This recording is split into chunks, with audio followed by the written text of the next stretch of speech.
Before I get started, I just want to recognize one of the newest aldermen-elects. I can't tell you which one. For the city of Frederick, Roger Wilson.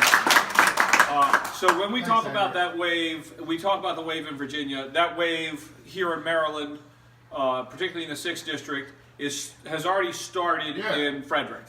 And it's wonderful to have Roger. Thank you for coming. I'm honored that you were willing to come and take this, because I know you got a lot of things to do because you just got elected. You're going to have a lot of work. So some of you have known me for a long time. Some people I reconnected with after about 10 years here today.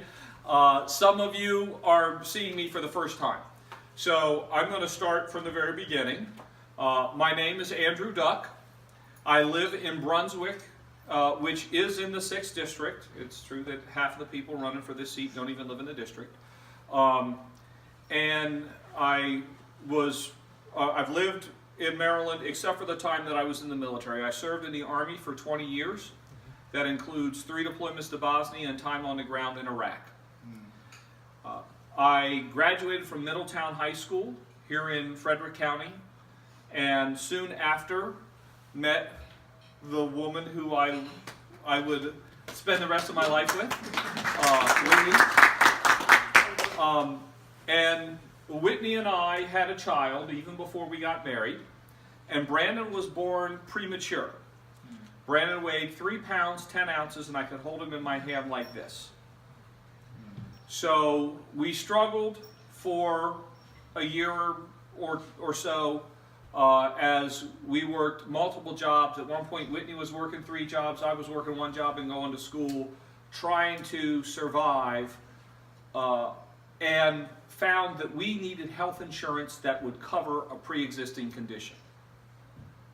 So at the age of 19, I joined the Army because that was the only way back then to get health insurance that would cover a pre-existing condition. I will tell you, the number one thing on my platform is we need Medicare for all.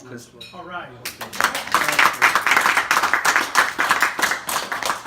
I do not believe that young couples today should have to have someone put their life on the line in order to get health care for a sick child.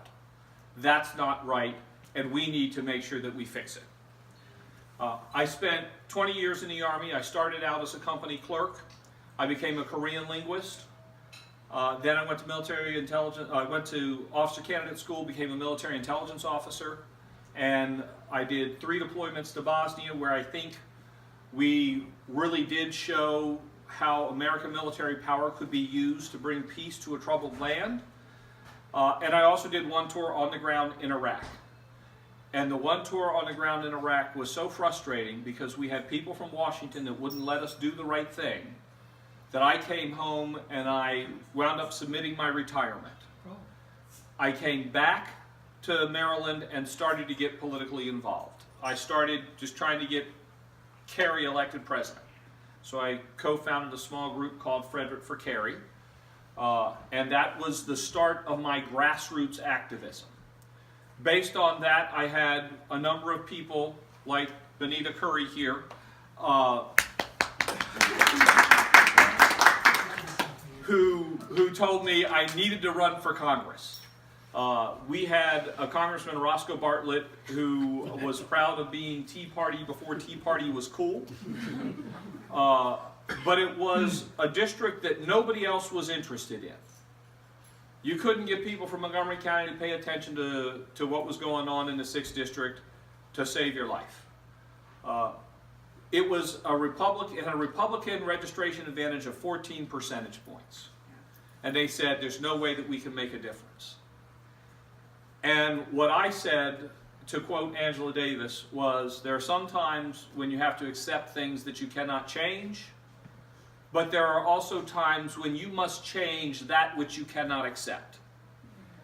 And I set out to change that which I could not accept. And I was the nominee in 2006 with the help of many of you here who went out and knocked doors and handed out literature for me. I was a nominee again in 2010. And in between 2006 and 2010, we increased the number of Democrats in the 6th district by 9%.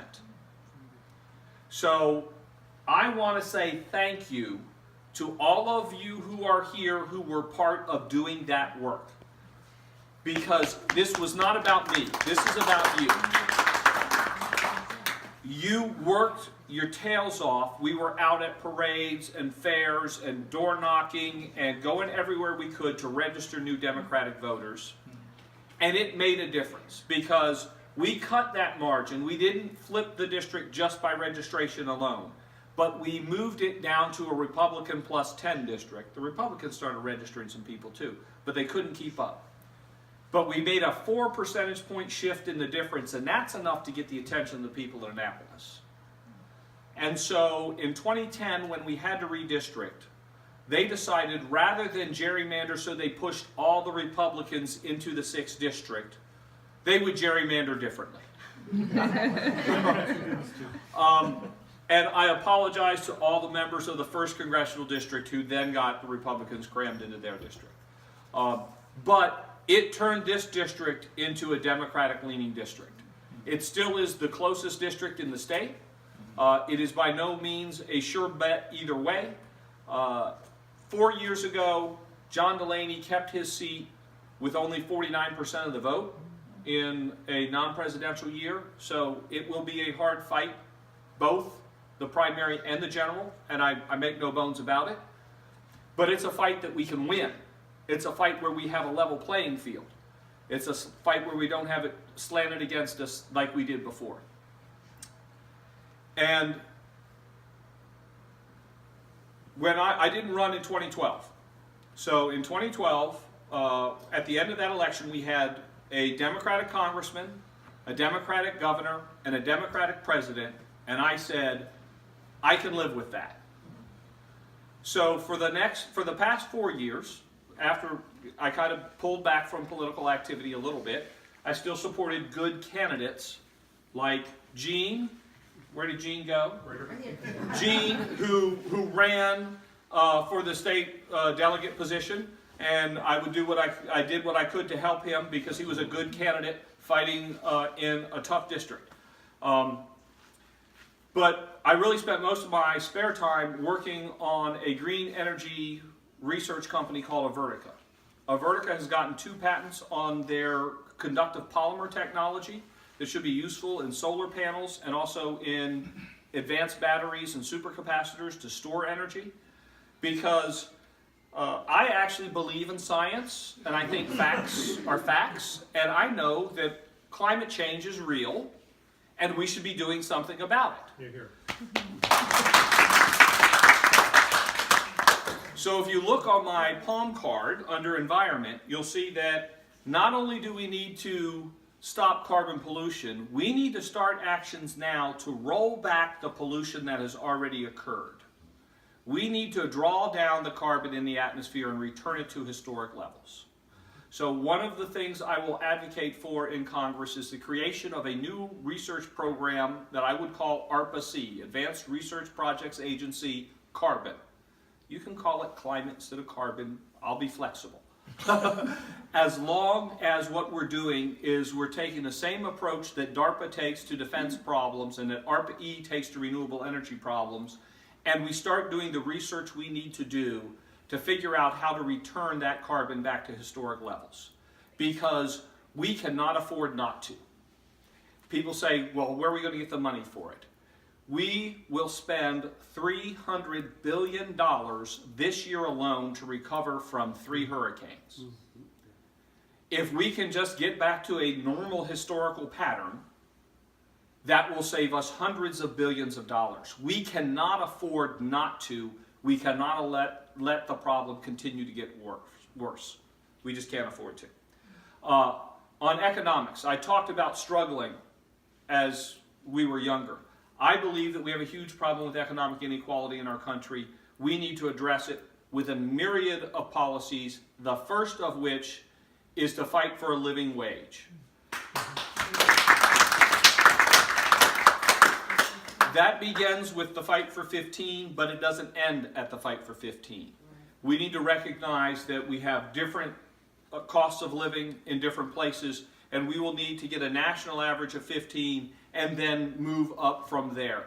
I would encourage the federal government to move from the poverty level calculations that they currently use, one standard across the whole country, to the ALICE system, where they're recognizing the differences in what poverty is in various different locations, because that's how we take care of those weakest among us and those most endangered among us. It doesn't do any good to have a safety net if you lay your safety net on the floor. We need to do better than that. The last point I want to make is the final thing I have on my card is that we need to ensure our democracy is free from foreign interference. The election in 2016 was interfered with by the Russians. We know this. I understand that our president today has said he talked to Vladimir Putin and was assured that he didn't do it. Therefore, there should be no question. But our intelligence agencies have together looked at this and said unanimously that they did interfere. And I am frustrated to no end when I see our president say there was no collusion, and nobody points out that we all saw him collude.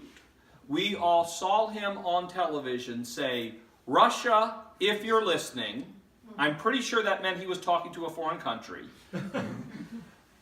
If you were to release those 30,000 Hillary emails, I'm pretty sure that's an ask for a favor. You would be handsomely rewarded. And I'm pretty sure that's a pledge of payment. That's collusion. So, I am running for Congress in an election that will occur a year from now. We cannot wait until a year from now to address all of the problems that we have. I have been doing what I can in addition to my campaign, actually. I started the weekend after the election with a Love Trump's Hate rally in Baker Park. You can see on here many of the things I've been doing, and it starts with a Love Trump's Hate rally in Baker Park. Because what we have to do is not respond to the divisiveness and hate that faces us with hatred in response. We need to respond to that with love. We need to respond to that with identifying what is causing that, where the hurt is. One of the things that we failed to do as Democrats is address those problems. When President Trump had his acceptance speech and he said, "No longer shall the forgotten be forgotten," it told me that we as Democrats allowed a large segment of our country to feel as though we had forgotten them. And while we have to reach out to everybody that we're already reaching out to, we need to even reach out to them and reach out to them with economic policies that make sense, talk to them in their language so that they understand what we're talking about. That's why what I say here is I want Medicare for all, because they understand Medicare. They know that's the program that their grandmother relies on. And if you say single payer or universal health care, they don't understand that. They don't respond to that. But they know Medicare. They've seen it. They know it works. And they can't fight you on it. So we need to reach out to them in their language and work to bridge this divide. We have a country that's become too divided. The internet, we thought, was going to give everybody equal access to the same information and we'd all come to understand the same facts. Instead, what happens is we self-select. And some people select stuff over here and some people select stuff over there, and the two groups don't talk to each other. And we cannot accept that. We need to talk to each other. I will tell you, you look down this card, it is as progressive a policy outline as you will find. I hand these out to every voter I talk to. I have people that didn't want to talk to me because I was a Democrat who come back after having gone a block down the street They come back and they say, I read this. This is a Trump supporter. I read this and I agree with everything you say here. We need to start that conversation. We need to have that conversation. We need to heal the division that we have in our country. So it's not enough to win the election. First, we've got to stop the damage that could be done.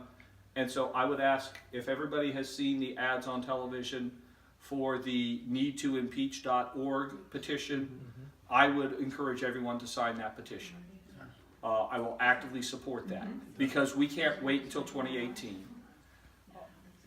But we also need to win this election and then move on to heal our country. It is not going to be enough just for us to have the right policies. We need to reach out neighbor to neighbor, which is why after the Love Trump's Hate rally, it evolved into a group called Frederick Cares. And Frederick Cares not only sent women, worked to send 5 buses down to the Women's March, along with the UU Church. We collaborated with them. They did a huge amount of the work, but we helped direct people towards them. We also had a panel on how to talk to our conservative neighbors, because we have to heal this divide. This is not, I spent 20 years serving my country. And yes, it hits me like a punch in the gut when I see the Russian ambassadors laughing in the Oval Office because they think they've gotten a victory on us, because they have. They have. But it also hits me to know that we have the divisiveness that we have, and we need to heal these wounds. We need to move beyond. This can't just be a campaign for one seat. This has got to be part of a movement, and we're going to have to continue beyond that to work to heal these divides. So that is a short version of who I am, where I come from, where I stand on the issues, and where I see us moving in the future. But what I want to do is open up the room for questions and see who has what questions on any topic. Yes, Barb. I've got 3 things here for what you've been saying. Number one, don't leave out Medicaid when you say Medicare. When you're talking about older people, most of them are being taken care of by Medicaid. Number 2, it isn't just self-selecting online. It's selected for us, and people need to be aware of that. There have been TED Talks on this. Different people have Googled the same thing and gotten completely different results. So you have to be really careful about that and check as if you're somebody else sometimes. And number 3, what you have to say about gush up and trickle down? So I will take those 3 in order. So as I recall, the first question was, the first comment really was, don't forget about Medicaid. Certainly we should not forget about Medicaid. I want to wrap it all into one program. Unfortunately, what's happened is people label Medicaid as something other people get. They label Medicare as the thing their grandmother gets.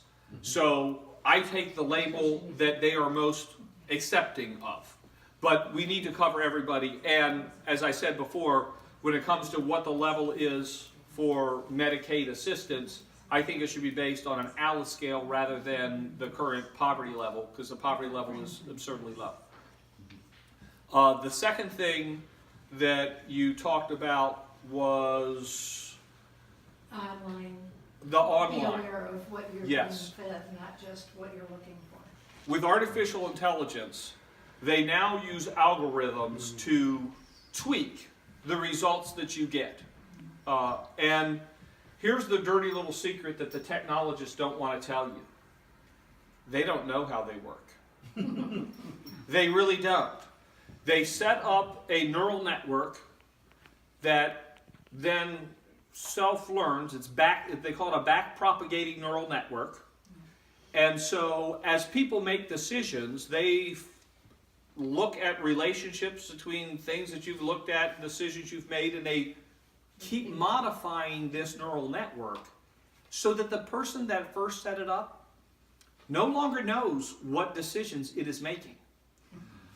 So that is one of the problems that we have with Facebook and the investigation.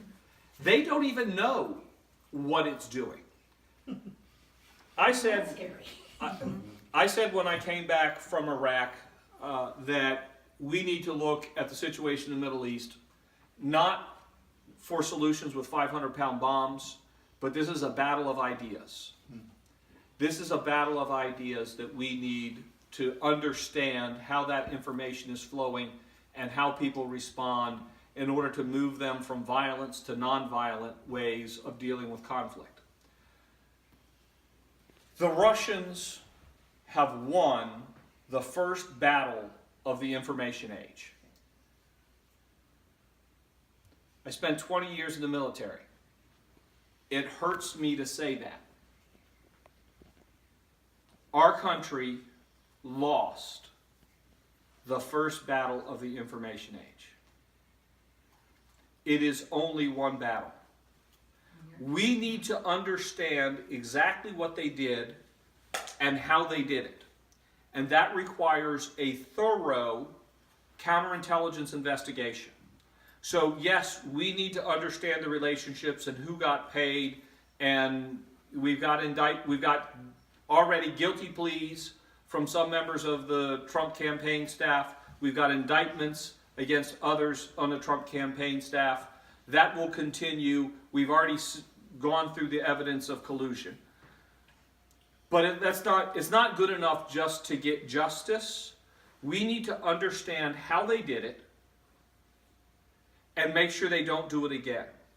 And that's a complicated problem, particularly being as the people who designed the machinery don't even understand how it works. So that's a challenge. However, we do have a cyber command within our military. That's their job. Let's give them that job. Let's make them do it. We need somebody in Congress who understands that and is willing to enforce that.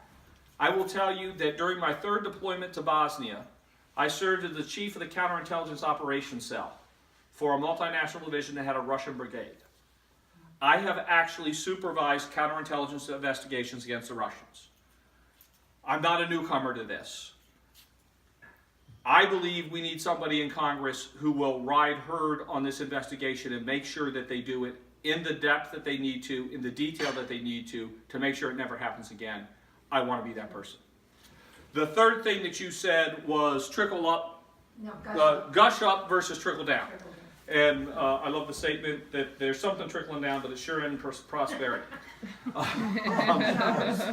We know that trickle-down economics does not work. Okay? I got my bachelor's degree in public administration, but I did my graduate work in economics. And I will tell you, economics is a science. And the way that science works is you have a hypothesis, you test that hypothesis, and you see what the result is. And we have tested the hypothesis of trickle-down economics, and it does not work. We know for a fact that Keynesian economics works, trickle-down does not.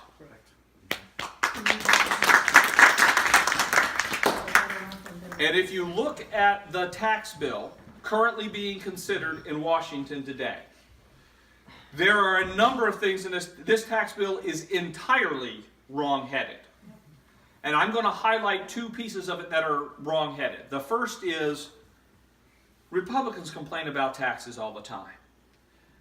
Democrats would never have the audacity to actually make you pay taxes on your taxes. The Republicans want to make you pay taxes on your taxes. Only if you're a human being. If you're a corporation, you get to deduct your state and local taxes, but if you're a person, you don't. That is entirely wrong-headed.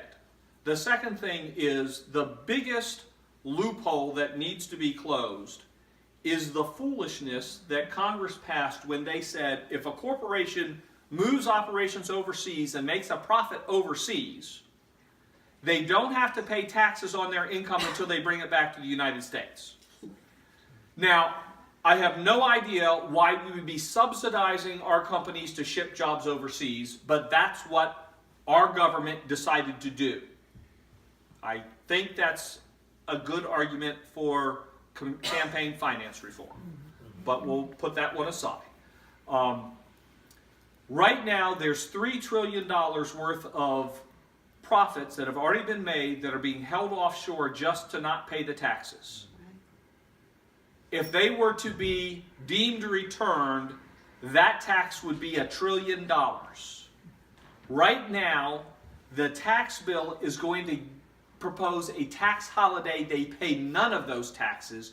We're going to reward them even more for having shipped jobs overseas, to the tune of $1 trillion that we can't pay for, and we're going to add to the debt. So who's going to pay that? Those of you here who will not be able to deduct your state and local taxes because they want to tax our taxes in order to give yet another loophole to multinational corporations for shipping jobs overseas to make it even more lucrative.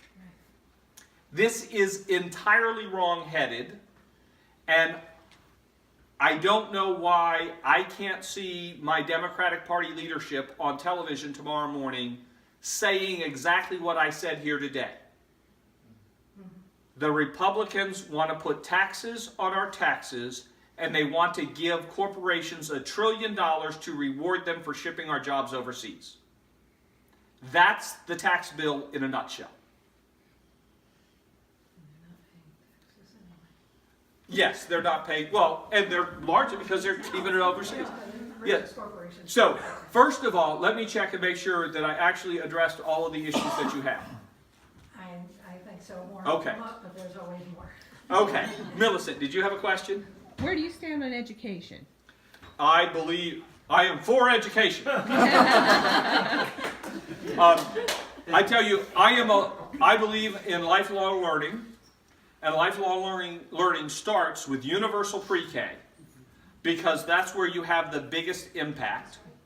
But it needs to continue, not just all the way through to at least 2 years at a community college or a trade school. It needs to continue for the rest of our lives. So let me hit each of those, highlight those points. Universal pre-K, absolutely necessary. That's where we get the biggest bang for the buck. We need to have every child have access to universal pre-K. On education and high school and how we are grading our schools, which is crazy. We focus too much on standardized testing, and we only test reading, writing, and arithmetic. First of all, we need to understand that there is a whole group of things out there called vocational and technical training that need to be included when we evaluate a school. The second thing is we need to understand that studies have repeatedly shown that students who are taught music do better in math. Students who are taught art do better in English. And students who do PE are better in everything else that they do because they can now focus and learn. We need to remove from teachers the burden of testing. We need to do some testing. I'm not saying we don't measure performance. But right now, we are so focused on teaching the test that teachers don't get a chance to actually address teaching the students. We need to free our teachers and allow our teachers to teach.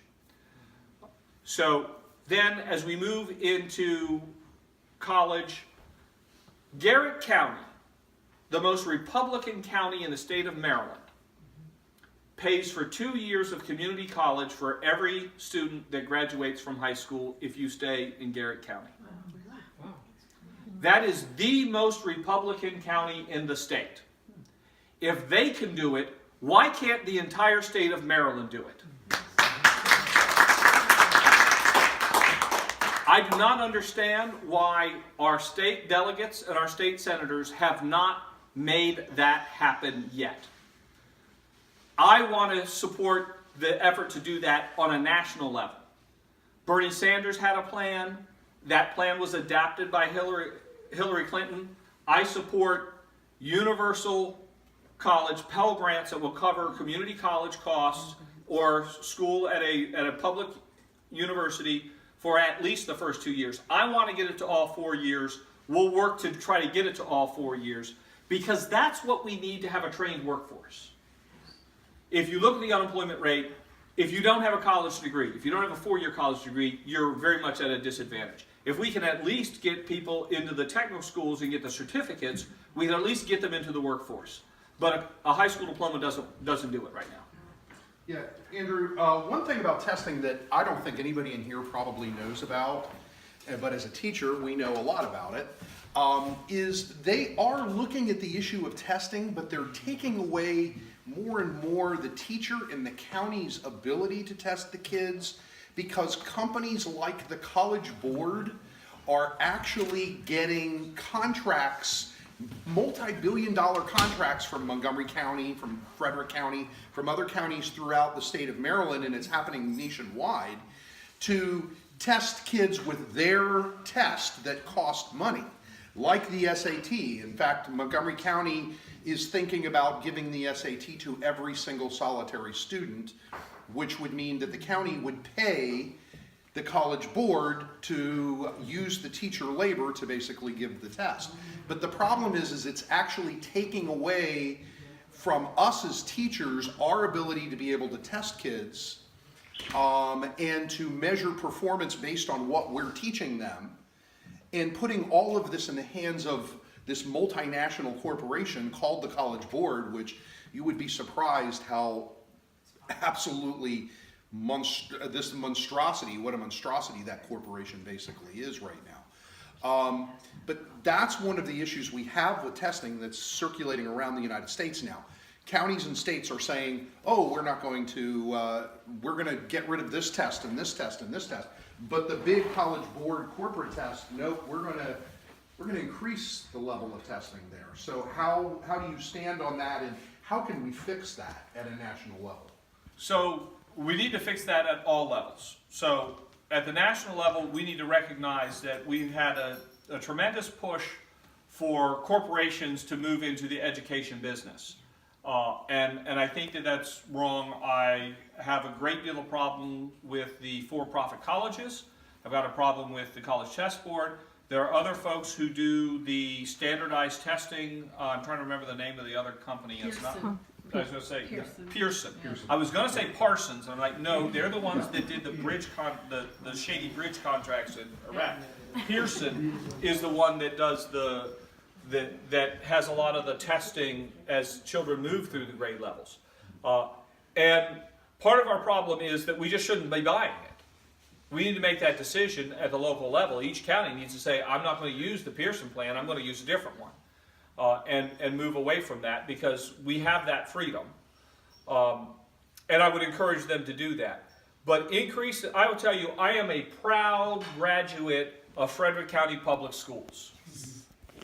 I will tell you that I learned more science from Mr. Allball's advanced biology class at Middletown High School than I did at the college courses I took. Honestly. And that's not a slight against the college courses that I took. That was the level of education